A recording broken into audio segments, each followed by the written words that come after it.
Police SI नियुक्ति जालियाती घटना 4 परीक्षार्थी को जेरा कला सीबीआई।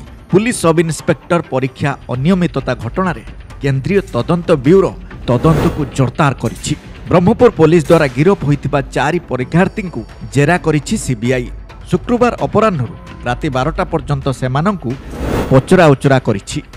किभली डील होइतिला ओ किए सेमानंकु जोगाजोग करितिला एमिति किछि नुआ तथ्य प्रमाण हातेइबाकु सीबीआई जेरा चलाउछि। एही महा दुर्नीति लिंक रे थिबा 10 जन को सीबीआई पक्षरु समन करा जायतिला। सेति मध्यरु 4 जन सीबीआई रे हाजर होई पक्ष रखुछंती। एही मामला सह परोक्ष प्रत्यक्ष भाबरे जड़ित व्यक्ति को पचरा उचरा करा जिवो। मूलरू पुणी तदंत करी एही षडयंत्र रे लिप्त थिबा व्यक्ति को चिन्हट करा जायछि। एही मामला रे संदेह घेर थिबा व्यक्ति को पर्यायक्रमे नोटिस करा जायछि और सेमानक भूमिका विषय रे तदंतकारी दल पचरा उचरा आरंभ करिछि।